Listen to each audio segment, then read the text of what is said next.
चलिए, आज कौन सी क्लास है हमारी?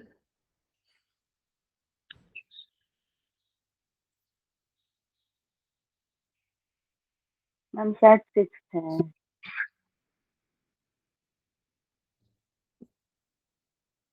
6 है। 6 या 7। अच्छा, ठीक है। चलिए, आप बताइएगा कि स्क्रीन शेयर हो रही है क्या आपको? हो रही है स्क्रीन शेयर? Yes ma'am. चलिए, आज हम पढ़ेंगे पाठ नियोजन। पाठ नियोजन का मतलब है लेसन प्लान। जब आप पढ़ाने जाएंगे तो किस तरह से आप अपना लेसन को प्लान करेंगे, किस तरह से आपको जो भी पढ़ाना है आप किस सीक्वेंस से जो है वो चलेंगे, क्योंकि एक लेक्चर आपका अच्छी तरह से डिलीवर हो, आप जो भी टॉपिक पढ़ा रहे हैं वो बच्चों को अच्छे से समझ में आए, उसके लिए थोड़ी सी प्लानिंग करनी पड़ती है।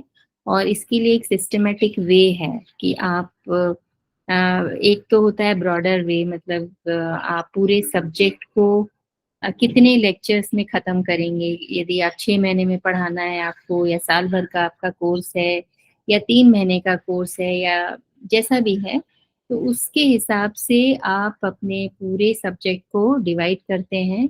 और उसके ये तो हो गया ब्रॉडर वे कि आप इतने लेक्चर्स लेंगे, पर वीक में आप इतना पोर्शन कवर करेंगे। उसके बाद में होता है लेसन प्लान, मतलब कि एक लेक्चर में आप कितना पढ़ाएंगे, कैसे पढ़ाएंगे, और कैसे उसको बच्चों तक पहुंचाने की कोशिश करेंगे, कौन कौन सी योजनाएं बनाएंगे उसके लिए। तो वो जो पूरी एक प्लानिंग है उसको हम कहते हैं पाठ नियोजन, लेसन प्लान।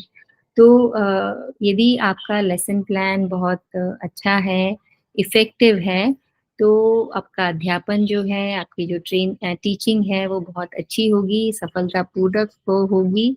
ये इससे पता चलता है कि जो भी छात्रों को आप सिखाना चाहते हैं या उनमें कौन सा परिवर्तन लाना चाहते हैं, तो वो आपको दिखेगा आपके पढ़ाने के बाद कि उनको कितना समझ आया, कितना उन्होंने इम्प्लीमेंट किया, कितना जब आपने पूछा तो उन्होंने बताया। तो जब हम कोई भी लेसन प्लान बनाते हैं, अपने नोट्स बनाते हैं, उसके पहले पन्ने पे हम लेसन प्लान को रखते हैं। आपने फाइल्स फाइल्स बनाई होंगी जब भी आप अपने कोर्सेज को कर रहे थे, कोई भी आपने कोर्स किया हो, चाहे सर्टिफिकेशन किया हो, चाहे आपने कोई डिग्री की हो, तो उसमें जो हायर क्लासेस होती हैं उसमें लेसन प्लान जो है वो बनवाया जाता है, क्योंकि आप योग पढ़ रहे हैं तो आपको योग कभी ना कहीं किसी न किसी को सिखाना हो, तो उसकी तैयारी के लिए लेसन प्लान जो है वो बनाते हैं। तो उसमें क्या है कि अपने जो भी विचार हैं, आपने जो भी प्लान किया है कि इस सब्जेक्ट को, इस टॉपिक को मेरे को ऐसे पढ़ाना है, तो वो एक प्लान के हिसाब से आप उसको लिखते हैं स्टेप बाय स्टेप। उसका एक तरीका है लिखने का, तो वो आप लिखते हैं। तो इससे क्या है कि आपकी एक तैयारी हो जाती है बहुत अच्छी तरह से। और जब आप किसी चीज के लिए तैयार हैं, प्रिपेयर्ड हैं, तो उस केस में आप वो चीज अच्छी तरह से कर पाते हैं जब आपको मौका मिलता है उसका। तो इससे आप में कॉन्फिडेंस आता है और आपका जो मार्ग विचलन नहीं होता। मतलब कई बार ऐसा होता है कि एक छोटा सा टॉपिक आपको पढ़ाना है और आप पढ़ाते पढ़ाते कहीं और डाइवर्ट हो जाते हैं, सब्जेक्ट जो से थोड़ा सा अलग हो जाते हैं। कई बार थोड़ा सा अलग होकर के कुछ एग्जाम्पल कुछ इस तरह से दे के हम वापस से अपने टॉपिक पे हमें आना जरूरी है। अदरवाइज आपका जो टाइम है, 1 घंटे का टाइम है, वो यदि आपने इधर उधर की बातों में या फिर कुछ और पॉइंट डिस्कस करने लग गए आप, तो फिर जो है पूरा लेक्चर जो है वो, उसका समय जो है वो खराब हो जाता है। तो इसलिए यदि आपने लेसन प्लान बनाया है, आपको पता है इसके बाद ये, इसके बाद ये, इसके बाद ये, और इस तरह से मेरे को लेक्चर एंड करना है, तो वो यदि लिखित में है तो आप फिर इधर उधर भटकते नहीं हो और अपने उद्देश्य को अपने मन में रखते हो, उससे सहायता मिलती है। और आपकी जो जो भी आपका मटेरियल है जो आपको पढ़ाना है, उसकी उपलब्धता पक्की हो जाती है और अंत समय में आपको इधर उधर भागदौड़ नहीं करनी पड़ती है।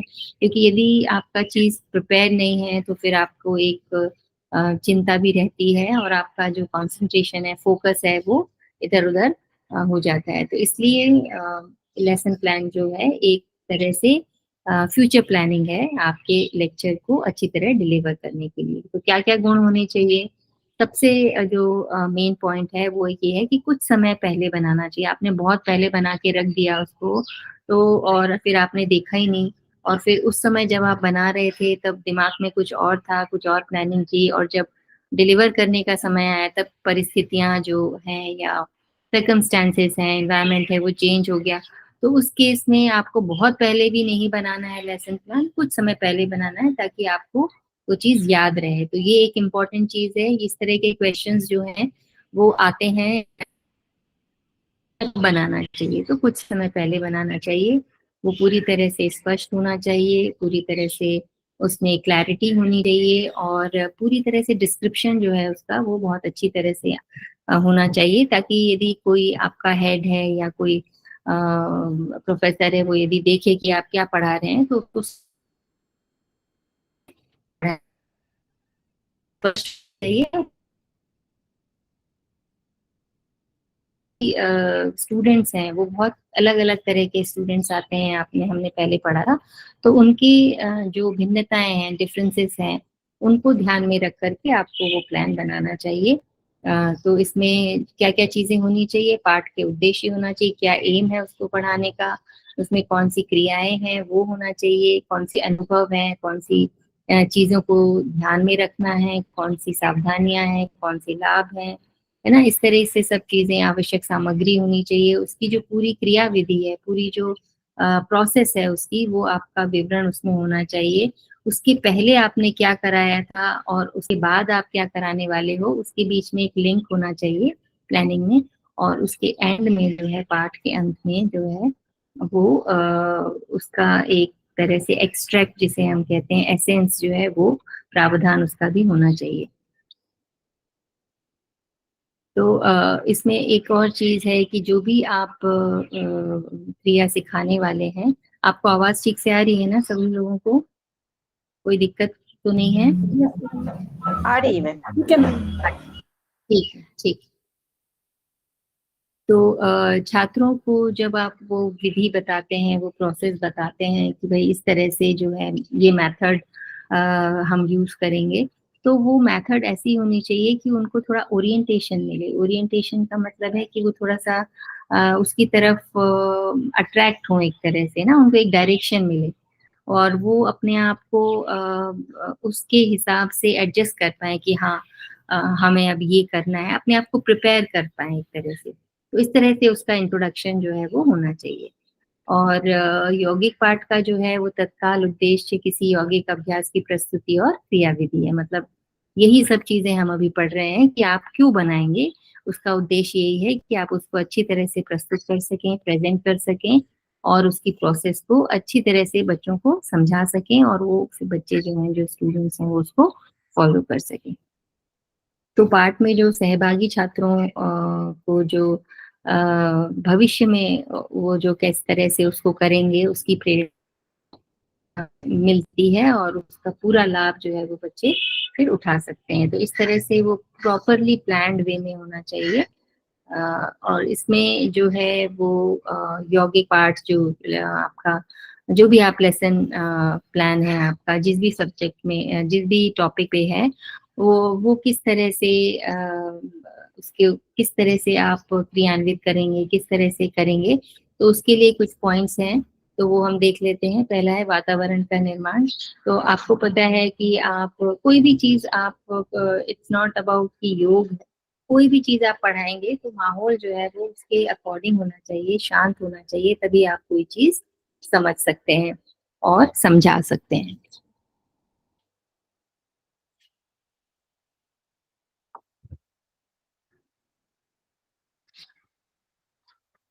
तो उसके लिए एक माहौल बनाते हैं हमने पहले भी डिस्कस किया था। कोई भी स्कूल चले जाइए, कहीं पर भी चाहे छोटे बच्चों का हो या बड़े बच्चों का, पहले प्रार्थना होती है। उसके बाद में थोड़ी-सी फिज़िकल वो एक्सरसाइज़ करते हैं ताकि उनका शरीर जो है वो जो सो के उठ के आते हैं जल्दी-जल्दी तो वो थोड़ा-सा एनर्जेटिक फ़ील करें, सर्कुलेशन जो है वो अच्छा हो।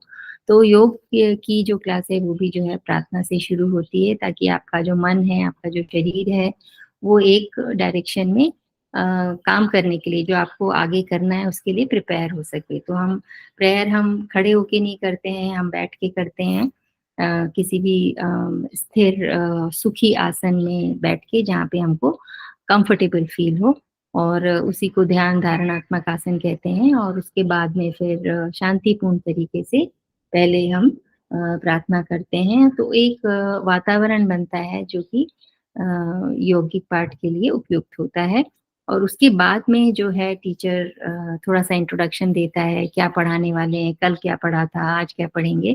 तो उसको भी जैसे इन्होंने 2 भागों में बाँटा है, पहले भाग में जो है वो पृष्ठभूमि रखते हैं कि हाँ, हमने कल ये किया था, है ना? थोड़ा-सा उनको प्रिपेयर करते हैं, एकदम से ही हार्ड टॉपिक या डिफ़िकल्ट सी चीज़ एकदम से यदि आप किसी के सामने रख देंगे, तो फिर जो उसको समझ में ही नहीं आता, जिसका लिंक वो पहले की क्लास से ना जोड़ पाए, तो थोड़ा-सा मुश्किल हो जाता है उनको समझना। तो इसलिए पहले पृष्ठभूमि रखेंगे मौखिक रूप से, उसके बाद में फिर धीरे-धीरे से उसकी सूचनाएँ आप देंगे, उसकी इन्फॉर्मेशन देंगे, उसके डिटेल में जाएँगे, है ना? तो इस तरह से इसके बीच में आप कुछ एग्ज़ाम्पल दे सकते हैं, कुछ पहले का कुछ एक्सपीरियंस हो वो आप शेयर कर सकते हैं छोटा-मोटा।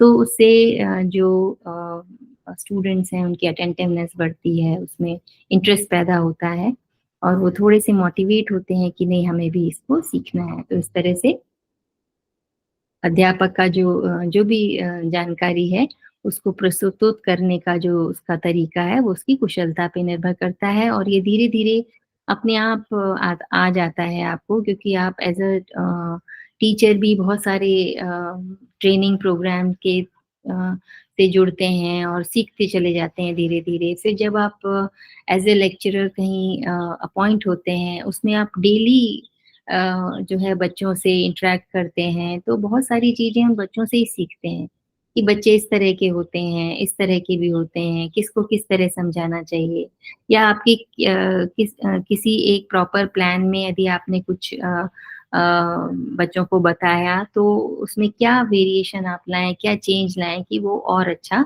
हो सके। तो ये धीरे-धीरे एक्सपीरियंस से आता जाता है। और प्रदर्शन अभ्यास, अब दूसरा जो पार्ट है, पहले तो आपने थ्योरेटिकली समझा दिया, मौखिक रूप से समझा दिया, फिर आप प्रदर्शन पार्ट है, मतलब प्रैक्टिकली आप उनको डेमोन्स्ट्रेशन के थ्रू जो है बताते हैं। दृश्य और श्रव्य, ये 2 जो चीज़ें हैं, ये बहुत इम्पोर्टेंट है कभी भी अध्यापन में, और मतलब जिसको कहते हैं अधिगम में, है ना? जो सीखने की जो प्रक्रिया है, तो ये सबसे अच्छी चीज़ है, और अध्यापक खुद ही जो है वो प्रदर्शन का मतलब अभ्यास का प्रदर्शन पहले करते हैं, और जो कि बहुत ही प्रभावी और व्यावहारिक होता है। एकदम से ही फाइनल पोस्चर में नहीं चले जाते हैं, धीरे-धीरे उनको बताते हैं, पहले ये, फिर ये, फिर ये, स्टेप वाइज़ स्टेप्स के थ्रू में फिर आप ये बताएँगे कि हाँ, ये इस तरह से होगा।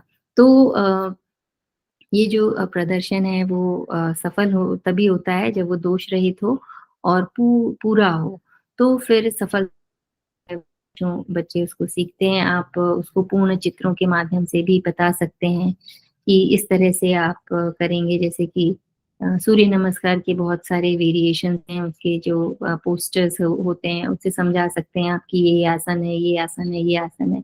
इसको इस तरह से वन बाय वन हम करते हैं, और इससे जो है वो छात्र अच्छी तरह से समझते हैं, और छात्रों में जब वो सीखने लग जाते हैं, और जब टीचर उनको अच्छी तरह से समझाते हैं, तो फिर अध्यापक के प्रति भी सराहना का भाव जो है वो आता है, एक रिस्पेक्ट आता है उनके मन में। और फिर विश्लेषण, मतलब आपने अभ्यास एज़ अ टीचर आपने करके बताया बच्चों को, फिर आप बच्चे करते हैं। तो एक पिक्चर उनके सामने क्लियर हो जाती है कि हमें इस तरह से ये जो विधि है या जो भी प्रैक्टिस है वो हमें करनी है। तो उसके बाद में जो है अवस्थाओं को जानने के बाद में फिर स्टूडेंट्स जब करते हैं, तो टीचर को जो है विश्लेषण करना चाहिए, उसको देखना चाहिए कि कौन बच्चे किस तरह से कर रहे हैं। कई बार बच्चे चले तो जाते हैं एक आसन में और फाइनल पोस्चर में एकदम पहुंच जाते हैं, फिर गलत तरीके से होल्ड कर लेते हैं या गलत तरीके से जाते हैं और गलत तरीके से आते हैं, तो उस केस में उनको परेशानियां फिर आती हैं कि हमें ये मसल पुल हो गई है, यहाँ पेन हुआ, या फिर आसन होता है किसी और ऑर्गन या और बॉडी पार्ट के लिए और दर्द कहीं और हो जाता है। इसका मतलब आपने जो सही तरीके से उसको नहीं किया, जहाँ खिंचाव आना चाहिए था वहां नहीं आया, तो जब गलत जगह पे गलत एंगल में जब आप जाएंगे तो वहां पर जो है वो मसल डैमेज हो जाती है। तो इसलिए उसको देखना एक वन बाय वन करके और फिर समूह में पूरा देखना और फिर इंडिविजुअल की कमियां देखना और उनको फिर जो है दोबारा से बताना, ये बहुत ज्यादा जरूरी है एक अध्यापक के लिए, क्योंकि उनको ये बताना बहुत ज़रूरी है कि आपको क्या करना चाहिए और क्या नहीं करना चाहिए। और छात्रों को अपना पर्सनल व्यक्तिगत अभ्यास करने के लिए भी उनको समय देना चाहिए कि भई चलिए अब आप एक-एक करके करिए, पहले एक-एक करके करिए, फिर ग्रुप में करिए। तो इस तरह से जो है सब बच्चे भी उसको देखेंगे और समझेंगे कि कौन सही जा रहा है, कहाँ पे कोई गलती है, तो उसकी गलतियों से ही वो जो है वो सीख लेते हैं। तो इस तरह से जो है बार-बार आप पुनरावृत्ति करते हैं, बार-बार इसको रिपीट करते हैं इस प्रैक्टिस को, तो और फिर धीरे-धीरे जाकर के जब आप गलतियाँ सुधारते हैं बच्चों की, तो वो फिर परफेक्शन जो है उनके प्रैक्टिस में आने लगता है। फिर समूह अभ्यास भी जो है वो कराना चाहिए, क्योंकि आपने इंडिविजुअल करा के देख लिया, जब आपने सब बच्चों के लिए टाइम दिया, उनको देखा, फिर समूह में कराइए और फिर भी कहीं कोई गलती होती है तो जो है बच्चों को आपको समझाना है। अशुद्धि सुधार आपको करना है, ये हमने पढ़ लिया इसके बारे में। क्योंकि जब कोई छात्र सभी समूह में कर रहे हैं और छात्र जो है वो कहीं बहुत अच्छा कर रहा है, तो उसकी तरफ भी आपका ध्यान जाएगा और गलत कर रहा है उसकी तरफ भी जाएगा। तो दोनों ही बच्चों को एड्रेस करना है आपको, जो सबसे अच्छा कर रहा है उसको बताना है बाकी बच्चों को कि आपको ऐसे करना है, और जो गलत कर रहा है वो भी बच्चों को बताना है कि ये देखिए ये गलत तरीके से ये बच्चा कर रहा है। तो उससे उनको अपनी गलतियाँ भी समझ में आती हैं और फिर जो सही कर रहा है उसको वो फॉलो करने की कोशिश करते हैं, क्योंकि आप 1 बार 2 बार कर सकते हैं, बार-बार जो है टीचर यदि खुद ही करेगा तो फिर देखेगा कैसे? तो इस तरह से आप जो है वो एक अच्छा अध्यापन जो है वो कर सकते हैं। फिर निर्देशन कार्य, सामूहिक अभ्यास के पहले निर्देश दिए जाते हैं, इंस्ट्रक्शंस दिए जाते हैं कि भई आपने को ये चीज़ ध्यान में रखना है, डूज़ और डोंट्स बताए जाते हैं, इस तरह करना है, इस तरह से बिल्कुल नहीं करना है और किनको करना है, किनको नहीं करना है।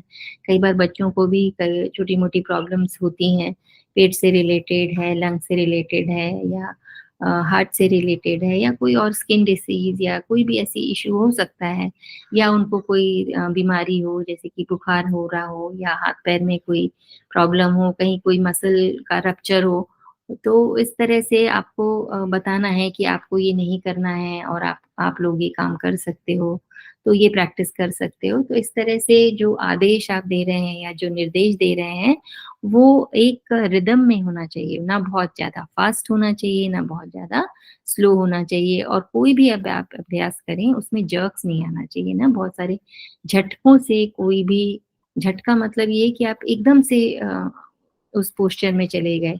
आपको जो चीज़ें बोली जा रही हैं, सीक्वेंस जो है उसी को आपको फ़ॉलो करना है, जर्क से नहीं जाना है, ये सब चीज़ें आपको जो है बतानी है।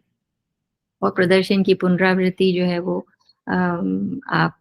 आपने एक बार करके बता दिया, कुछ बच्चों को समझ में आता है, कुछ बच्चों को समझ में नहीं आता है, तो उस केस में आप जो है यदि ज़रूरत है तो दोबारा करिए, नहीं तो जो बच्चे ठीक से करते हैं उन्हीं को आप जो है सामने ला करके और बच्चों को बता सकते हैं कि अब आप इनको फ़ॉलो करिए। तो इस तरह से जो है बार-बार पुनरावृत्ति जो है, जितनी पुनरावृत्ति होगी उतना जो है बच्चे जो है अच्छी तरह से सीखेंगे। फिर विश्राम अवधि, जब आपने पूरी प्रैक्टिस करा ली, आपने डेमोन्स्ट्रेशन दे दिया, आपने पहले मौखिक समझाया, फिर प्रदर्शन किया और उसके बाद में बच्चों से प्रदर्शन करवाया, उसकी पुनरावृत्ति की, बार-बार उसको कराया और जब भी आप दोबारा कराते हैं, आप फिर से कोई 1-2 चीज़ें बोलते हैं, नई तरह से उनको समझाते हैं, तो बच्चों को धीरे-धीरे काफ़ी चीज़ें बहुत अच्छे से समझ में आ जाती हैं। अब जब बच्चे बार-बार प्रैक्टिस करते हैं और आप भी करते हैं, तो थक जाते हैं। तो इसलिए क्योंकि बच्चों को एक लेक्चर खत्म हो गया, प्रैक्टिस खत्म हो गई, आगे के लिए भी उनको एनर्जी चाहिए, तो उसके पहले जो है शवासन या विश्राम आसन जो है, वो हम कराते हैं। जब एक से अधिक यौगिक अभ्यास कक्षा में प्रस्तुत होते हैं, तो शवासन ज़रूरी है और कभी-कभी यदि आपने बहुत टफ प्रैक्टिस कराई, जैसे आपने बहुत बार कहना चाहिए सूर्य नमस्कार करा दिया, उसके बाद में आपको कुछ और कराना है, तो आप सूर्य नमस्कार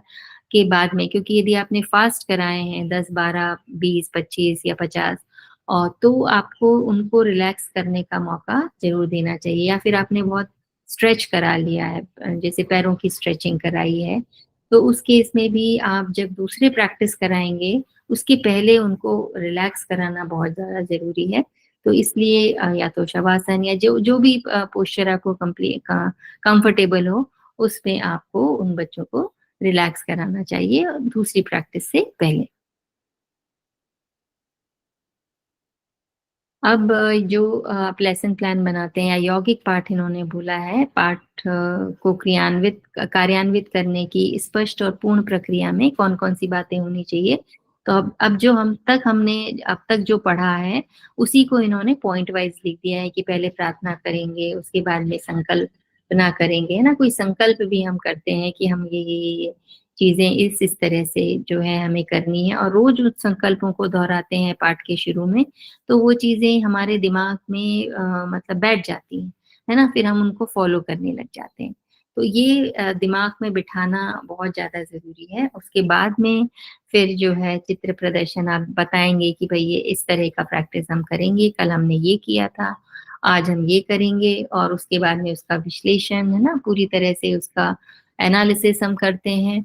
फिर जिन बच्चों को अनुभव है, तो अभ्यास का अनुभव प्राप्त होने के लिए बच्चों को थोड़ा-सा समय देते हैं, अपने अनुभव उनके साथ में शेयर करते हैं और फिर उनके टीचर के मार्गदर्शन में और उनके सुपरविज़न में पूरा अभ्यास जो है वो कराया जाता है और जब अभ्यास कर रहे हैं स्टूडेंट्स तब आप उनको देखते हैं, उनकी त्रुटियों को पता लगाते हैं और उनको सुधारते हैं और ये चीज़ बार-बार हम करते हैं तब तक कि हर बच्चा जो है वो अच्छी तरह से उस प्रैक्टिस को ना समझ जाए और ना करने लगे।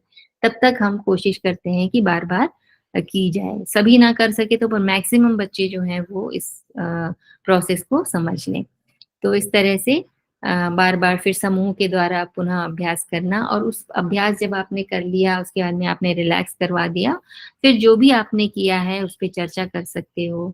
उस पे एक-दूसरे से आप क्वेश्चन पूछ सकते हैं बच्चों से, बच्चे आपसे यदि कहीं कोई क्वेरी है, कहीं कोई उनको तकलीफ है तो वो पूछ सकते हैं और फिर जो है विश्राम आप करवाएँगे। तो इस तरह से जो है एक पूरा जो सत्र है वो योग पाठ का कंप्लीट होता है।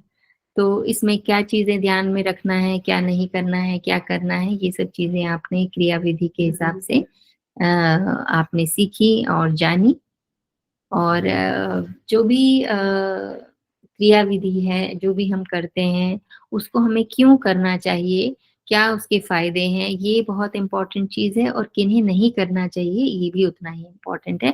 तो दोनों चीज़ें जो है आपको बताना चाहिए। अब जो अभ्यास युक्त योग पाठ हैं, उनमें योग अभ्यासों के समूह होते हैं और जो भी आप प्रैक्टिस कराना चाहते हैं वो आप उसको चुनते हैं, उसके सिद्धांत को समझते हैं और एक सीक्वेंस बनाते हैं। यही सब चीज़ें हैं जो हमने अभी तक सीखी। उसके बाद में जो है योग पाठ जो है 2 प्रकारों का मेल है वो अभी हमने देखा कि अभ्यास पाठ जो है वो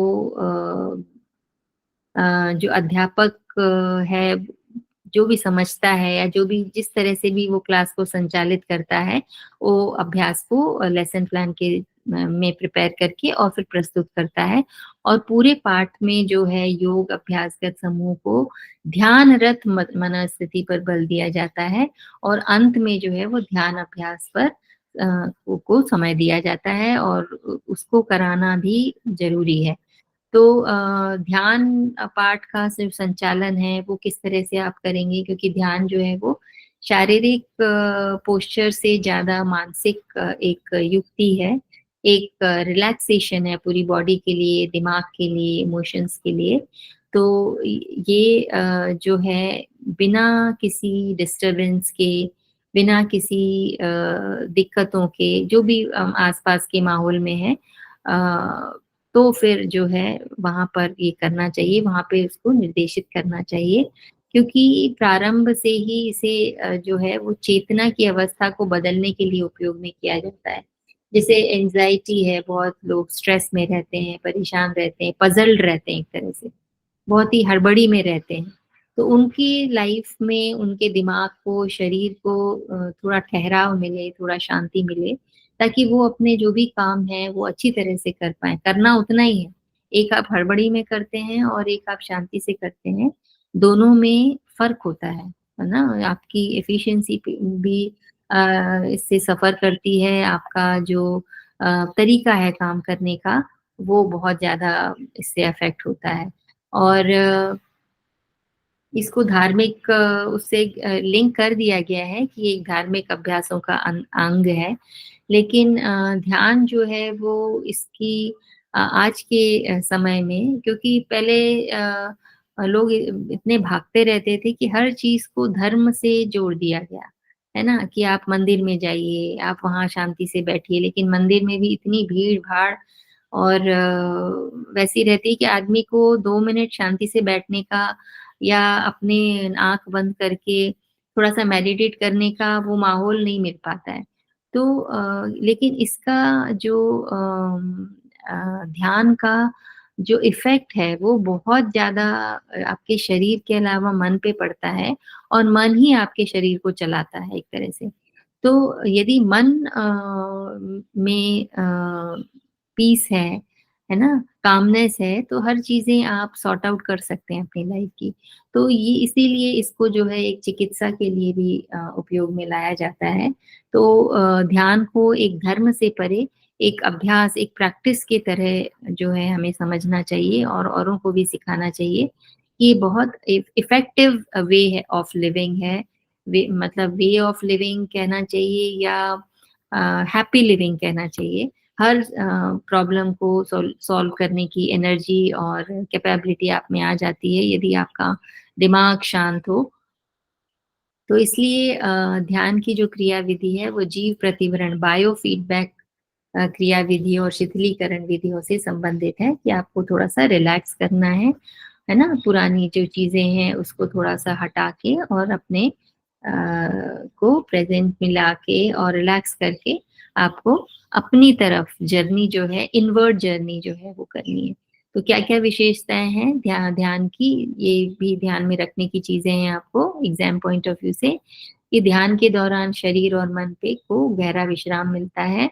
20 से 30 मिनट का ध्यान यदि आप करते हैं तो जो है आपका जो ध्यान है वो आपकी सांसों से भी हट जाता है और कहीं और चले जाते हैं आप, किसी और दुनिया में, एक रिलैक्स और पीसफुल स्पेस में आप रहते हैं उस समय। तो आपका ध्यान अपनी सांसों पे नहीं होता, इसीलिए प्राणायाम करते हैं ध्यान के पहले, ताकि आपके प्राणों का विस्तार हो। आपके सांसें चल रही हैं नहीं चल रही हैं, इसका आपके शरीर का जो ऑक्सीजन लेवल है उस पे फर्क ना पड़े, यानी कि इतना सटल आपकी सांसें हो जाती हैं उस वक्त। और तो इससे हृदय गति और श्वसन गति दोनों ही घटती है और आपका पैरासिम्पैथेटिक सिस्टम जो है वो एक्टिव हो जाता है इस समय, है ना। सिंपैथेटिक सिस्टम मतलब एक्टिविटी, बहुत ज्यादा सोचना, रीजनिंग, है ना, दिमाग में कुछ कुछ चलता रहता है, वो सब चीजें थोड़ी सी ठंडी हो जाती हैं, रुक जाती हैं। और जो भी चिंता हमेशा बुरी ही होती है, चाहे आप अच्छे काम के लिए करो बुरे काम के लिए, चिंता ना करके उसके सॉल्यूशन पे यदि हम ध्यान दें, तो ज़्यादा फ्रूटफुल रहती है वो चीज़ें।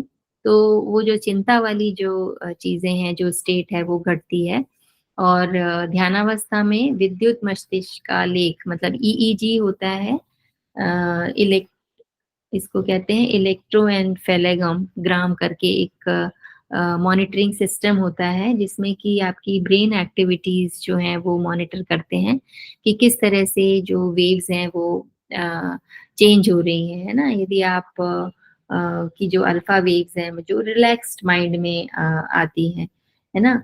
और बीटा वेव्स जो हैं वो वेकिंग अप जब आपका स्टेट रहता है, जब आप कॉन्शियस रहते हैं, है ना?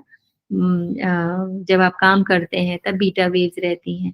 फिर जब आप स्लीप लेते हैं या थोड़े से उसमें चले जाते हैं सबकॉन्शियस में तब थीटा रहती हैं वेव्स और तो इस तरह से अलग-अलग वेव्स हैं, अलग-अलग उसका साइकिल है, वो मॉनिटर करते हैं और इससे पता चलता है कि आप रिलैक्स हो रहा है आपका माइंड या आप जो है किस स्टेट में जो है वो जा रहे हैं।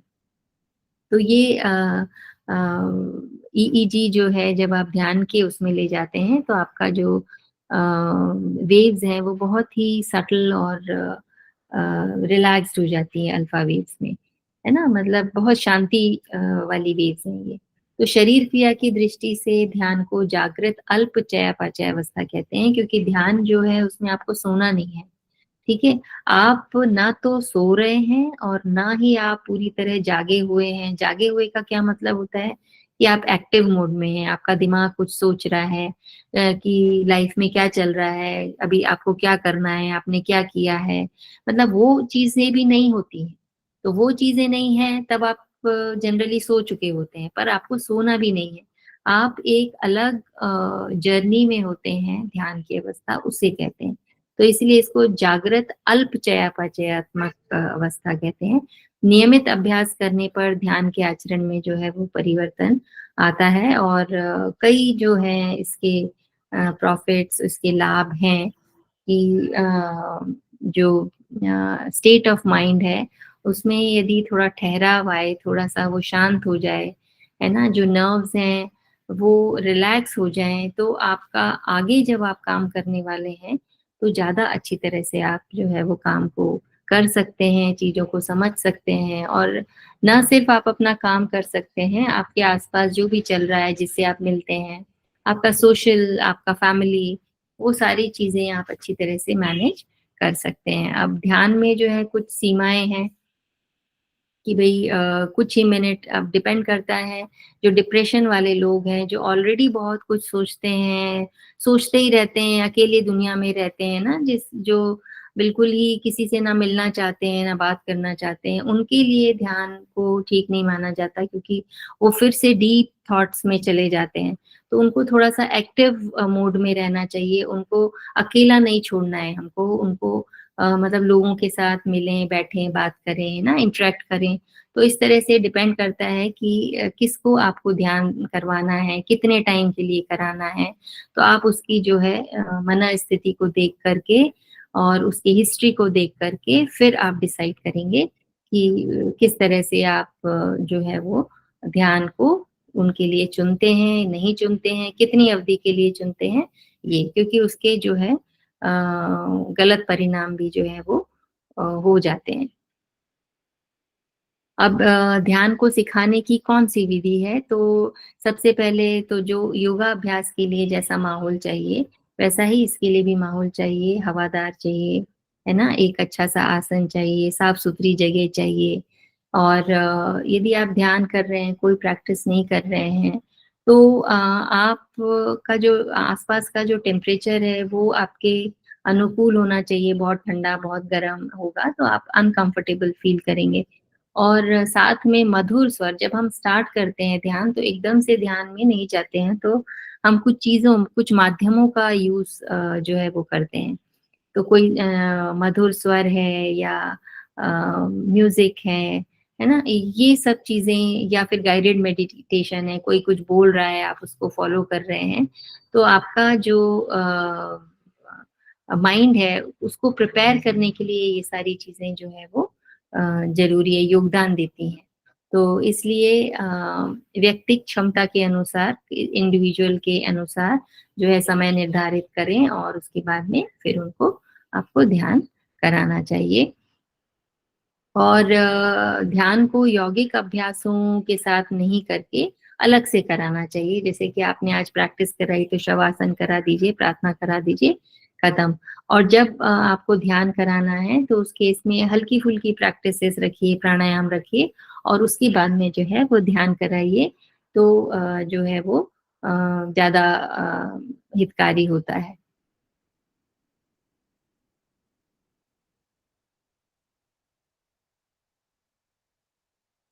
और जब भी आप योगिक अभ्यास कराएं तो ये ध्यान में रखें कि अभ्यास एक माध्यम है ध्यान की स्थिति तक पहुंचने का, है ना।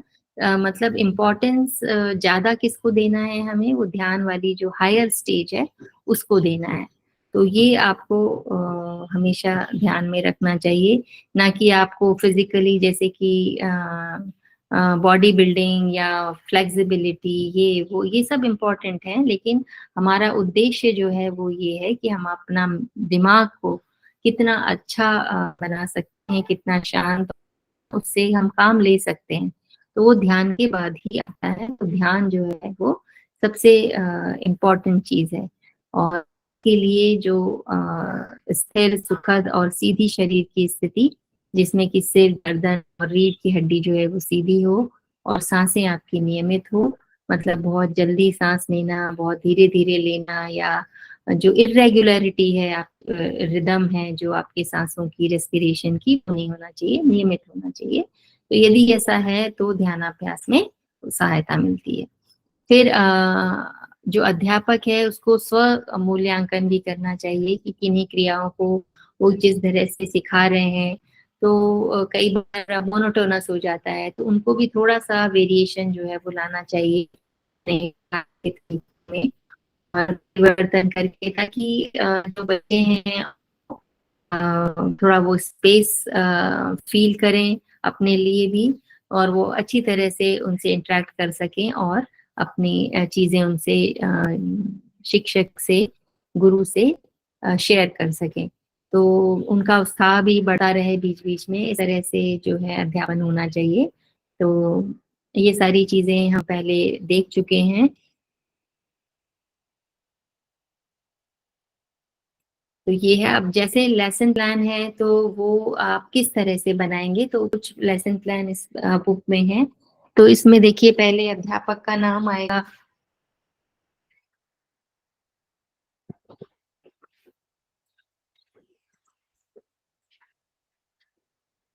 फिर आपके स्कूल का, इंस्टीट्यूशन का या कॉलेज का नाम आएगा, फिर कक्षा है, उसके समय कितना है, कौन सी क्लास है, आप किस समय से किस समय तक आप लेंगे, है ना। पूर्व में आपने क्या क्या सिखाया था, जैसे इसमें है फॉर एग्जाम्पल कि भुजंगासन, अर्धशल्भासन, पश्चिमोत्तानासन, चक्रासन, ये इन्होंने सिखाए।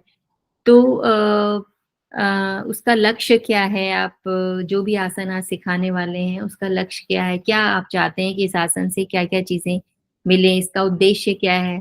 तो उद्देश्य इन्होंने बताया, जैसे कि वक्रासन ये सिखाने वाले हैं तो उसकी क्रिया विधि से परिचित कराना कि ये आसन किसके लिए होता है। तो वक्रासन जो है आपकी जो स्पाइन है उसमें एक फ्लेक्सिबिलिटी लाता है ना, उसकी जो संधियां हैं उसमें एक लचीलापन जो है वो आता है। तो ये उसका उद्देश्य है कि आपकी स्पाइन को फ्लेक्सिबल बनाना। फिर आप आरंभ कैसे करेंगे, कौन सी अवस्थाएं हैं, कौन सी क्रिया विधि है। तो इस तरह से ये इन्होंने आप हर आसन के लिए, हर प्रैक्टिस के लिए इस तरह से आप डेली आपका एक लेसन प्लान जो है वो होना चाहिए, है ना। इसको आप देख लेंगे, इसको बहुत डिटेल में पढ़ाने की जरूरत मुझे नहीं लगती, क्योंकि हर आसन आप पढ़ चुके हो कहीं ना कहीं और कर चुके हो, तो वही सब चीजें हैं, लेकिन उसका तरीका कैसा होगा ये मैं आपको इस क्लास में बता रही हूँ। कि पहले आपने मौखिक परिचय देना है, किस तरह से देना है, कि भाई आपका जो स्पाइन के ऊपर यदि आप काम कर रहे हो तो स्पाइन का क्या यूज है आपकी बॉडी में, क्या काम आता है ना, क्यों इतना जरूरी है ये आसन करना। तो ये सारी चीजें जब आप बताते हैं और इससे रिलेटेड कोई यदि आसन है तो वो भी आप उसको बता सकते हैं। तो जब आप इस आसन को छोड़कर जब वो जो इससे मिलता जुलता आसन है उसके बारे में बताएंगे तो बच्चे रिलेट कर सकेंगे कि हाँ हमने ये चीज यहाँ पे पढ़ी थी और ये चीज आज हम पढ़ रहे हैं, तो दोनों में ये समानताएं हैं या ये दोनों में डिफरेंसेस हैं। तो जब हम डिफरेंसेस और सिमिलैरिटीज एक साथ देखते हैं तो वो चीजें हमें अच्छे से याद हो जाती हैं। और उसके बाद में जो है उसका प्रैक्टिकल एस्पेक्ट बताएंगे कि किस तरह से उस आसन को आपको करना है ना? कि जैसे कि ये जो आसन है ये सिटिंग में सिटिंग पोस्चर है, आपको पहले आपको समस्थिति में जो है वो बैठना है अच्छी तरह से, दोनों हाथ आपके साइड में रहेंगे। क्या बोलते हैं इस आसन को, जो नंबर 1 आसन है? दंडासन। हाँ, दंडासन बोलते हैं। दंडासन में आप आराम से जो है बैठेंगे, आपके जो पैर हैं वो एकदम सीधे होने चाहिए, सिर जो है आपका गर्दन और आपका स्पाइन एकदम सीधा होना चाहिए, और जो आपके पाम्स हैं वो आपके हिप्स के पास में होने चाहिए एकदम आसानी से। यहाँ पे एकदम स्ट्रेट करके है, स्ट्रेट नहीं होते, एकदम हल्के से होते हैं, थोड़े से जो एल्बो है वो बेंड रहती है इसमें, दंडासन में इसमें बैठना है। और उसके बाद में आप बाएं पैर का इस तरह से लेंगे और वो पूरी क्रिया विधि जो है वो इस तरह से इन्होंने की है। फिर फाइनल पोस्चर आपका ये होगा। अब यहाँ पे जब आप पहुंच जाते हैं, हर कोई एकदम से इतना पीछे नहीं जा पाता है, तो उसको धीरे धीरे आप बता सकते हैं कि आप पहले अपने घुटने को पकड़िए और अपने को इस तरह से मूव करिए। तो इस तरह की डायरेक्शंस यदि आप देते हैं, स्टेप बाय स्टेप उनको समझाते हैं और फिर ये बताते हैं कि फाइनल पोस्चर में आपको कहाँ पर ध्यान रखना है, कहाँ पर आपको वो इफेक्ट फील हो रहा है, कहाँ की मसल्स जो हैं वो स्ट्रेच हो रही हैं, या कहाँ आपने अपना ध्यान ले जाना है उस आसन के फाइनल पोस्चर पे, फिर थोड़ा सा होल्ड भी करना है। तो इस तरह से आपको ये चीजें बतानी है।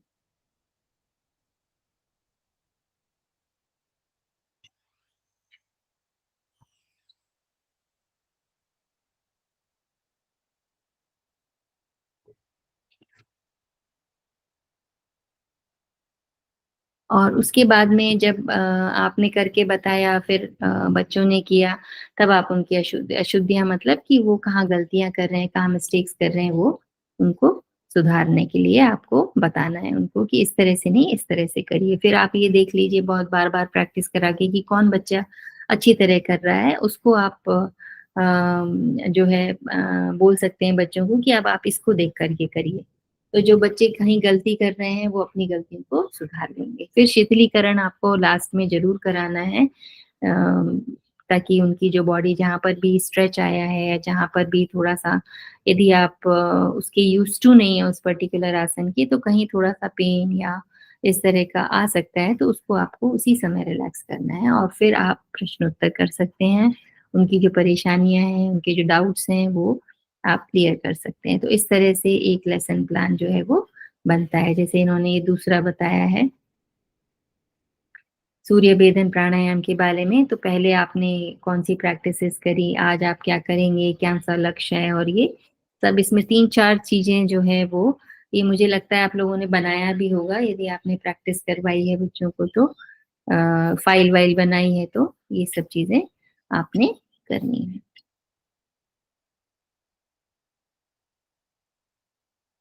अब इन्होंने कुछ तुलनात्मक अध्ययन बताया है, जैसे ये 4 प्रैक्टिसेस हैं, उद्यान बंद, अग्निसार, कपालभाति और नौली। तो अब इनमें आप बताइए कि उद्यान जो है वो क्या चीज है, किस कैटेगरी में आता है? बंद में आएगा मैम। बंद है, हाँ, बंद है। और अग्निसार क्या है? वो शुद्धि क्रिया है। क्रिया। बिल्कुल, शुद्धि क्रिया है। कपालभाति के बाद हम करते हैं, कपालभाति क्या है?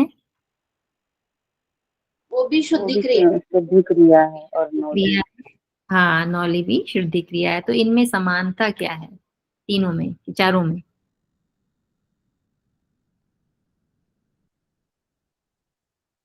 उद्यान बंद है, अग्निसार क्रिया है, कपालभाति क्रिया है और नौली भी क्रिया है। तो इनमें चारों सिमिलैरिटी, पापेट सभी का पेट का इंटरनल क्रिया है ऑर्गन ना। पे इफेक्ट पड़ेगा हाँ मैम, हाँ बिल्कुल एब्डोमिनल पे। एब्डोमेन से रिलेटेड प्रैक्टिसेस हैं सब, और एब्डोमिनल के जो भी ऑर्गन्स हैं उस पे ये इफेक्ट डालती हैं। और अग्निसार और उद्यान बंद और कपालभाति और नौली, इसमें क्या थोड़े थोड़े से डिफरेंसेस नजर आते हैं आपको? कोई भी बता सकता है, मैं देख नहीं पाऊंगी आपके नाम वगैरह इसलिए। मैम कोई चालन क्रिया है, किसी में हम होल्डिंग करते हैं, बंद लगाते हैं, किसी में हम कंटिन्यूसली फोर्स एक्सहेलेशन कर रहे हैं, किसी में हम हम्म। चालन कर रहे हैं, ये सब है। हाँ, तो इसमें एक क्रिया ऐसी है जिसमें कि हम होल्डिंग नहीं करते, ब्रेथ होल्ड नहीं करते, यानी कि अ, कुंभक नहीं कपालभाति लगता। में खाली कपालभाति में हम, कपालभाति में खाली स्वास्थ्य। बिल्कुल बिल्कुल, और अग्निसार में हम होल्ड तो करते हैं ब्रेथ, लेकिन चालन करते हैं ना, और जो एब्डोमेन है उस मसल्स को हम अंदर बाहर करते हैं। और उद्यान में हम बंद लगाते हैं प्रॉपर, मतलब कि आपको कोई भी पोर्शन एब्डोमेन का हिलाना नहीं है, पूरी मसल्स को जो एब्डोमेन की है उसको पीछे की तरफ आप ले जाते हैं, तो वो बंद, इसीलिए हम उसको बंद कहते हैं। और नौली में क्या करते हैं, नौली में भी आपको एब्डोमिनल जो भी मसल्स हैं उनको मूव करते हैं एक सीक्वेंस से, है ना। तो इस तरह से जो है इनमें डिफरेंसेस है, वही सब चीजें इसमें अलग अलग तरीके से दी गई हैं। तो ये आप एक बार देख लेंगे, ये मैं आपको शेयर कर दूंगी आज। अभी हमारे पास थोड़ा सा टाइम है तो हम इनको देख लेते हैं, चारों में क्या समानताएं हैं। तो चारों ही अभ्यास आप बैठ के भी कर सकते हैं, लेकिन इनमें से जो उद्यान बंद है ना, कुछ लोग का अग्निसार और नौली, ये जो है खड़े होकर के और भी करते हैं। कौन से आसन में करते हैं, किसी को पता है? तीनों ठीक है, प्रैक्टिस। उत्कट आसन में बैठ खड़े हाँ होके कर सकते हैं। हाँ, उत्कट आसन में करते हैं, जो है आपने थोड़ा सा अपने जो दोनों पाम्स हैं वो घुटने के ऊपर अपने थाइस पे रख के और थोड़ा सा झुक करके, और जो बॉडी है आपकी वो थोड़ी सी आगे आप लाते हैं, और पूरा जो बॉडी वेट है आपका वो पाम्स पे आता है। तो आपका जो एब्डोमिनल रीजन है ये थोड़ा सा फ्री हो जाता है, थोड़ा सा रिलैक्स हो जाता है, तो आप इजीली उन मसल्स को कॉन्ट्रैक्ट कर सकते हो। तो बैठ के भी कर सकते हैं, उत्कट आसन में भी कर सकते हैं, लेकिन कपालभाति जो है वो हमेशा बैठ के ही की जाती है। वैसे अभी मॉडर्न जो प्रैक्टिसेस हैं उसमें कुछ आसन में के फाइनल पोस्चर में जाकर के भी कपालभाति करते हैं। तो डिपेंड करता है, ये हर किसी को नहीं करना चाहिए, किसी के सुपरविजन में ही करना चाहिए। तो ये एक चीज है कि सभी अभ्यास जो है वो बैठकर भी करते हैं और कंधों को झुकाकर खड़ी स्थिति में भी करते हैं। और कपालभाति में हम ब्रीथ होल्ड नहीं करते हैं, बाकी तीनों में हम करते हैं। और सभी अभ्यासों में जो औदरिक पेशियां हैं, आपकी एब्डोमिनल मसल्स हैं, वो एक्टिव होती हैं। और इसका सबसे ज्यादा असर जो है वो आपके पेरिस्टालिसिस मूवमेंट जो है, आपका इंटेस्टाइन का मूव, जो अंदर जो भी उसके है खाना या जो बचा हुआ वेस्ट, उसके मूवमेंट को वो बहुत ज्यादा असर डालता है। और आप जो भी खाते हैं उसका असर आपके शरीर पे, आपके मन पे पड़ता है। और जो आपने खाया और जो जो जितना भी बॉडी को चाहिए उसने इसको एब्जॉर्ब किया, और बाकी जो वेस्ट है उसको शरीर से बाहर निकलना बहुत ज्यादा जरूरी है, क्योंकि वो वेस्ट है। वेस्ट का मतलब है उसकी उसकी जरूरत आपके शरीर को नहीं है। तो जो मल है या जो वेस्ट है, यदि वो शरीर में रहता है तो वो क्या करेगा, बीमारियां पैदा करेगा। तो आपको उसको हटाना है। तो उस मूवमेंट को कि किस तरह से वो इंटेस्टाइन से, लार्ज इंटेस्टाइन से रेक्टम तक जाए और फिर आपका जो है डिस्पोज ऑफ हो जाए, आप जो भी मल है, जो भी वेस्ट है। तो इस मूवमेंट के थ्रू जो है ये जो मूवमेंट है ये उससे इंक्रीज होता है, एक्टिव होता है, और ये काम जो है वो आसान हो जाता है। फिर इन्होंने अलग अलग अभ्यासों की तुलना की है, जैसे कि उद्यान और अग्निसार।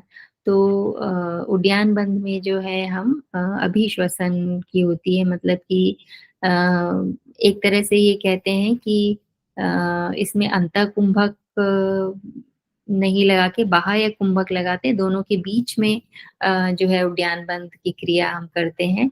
और अग्निसार में जो है वो हम एक्सेल करके मतलब बाह्य कुंभक लगा के और फिर उसको अपने एब्डोमिनल मसल्स को इन आउट करके करते हैं। तो उद्यान में जो है जो पेशियां हैं वो शिथिल रखी जाती हैं ताकि उनको इजीली आप अंदर खींच सकें।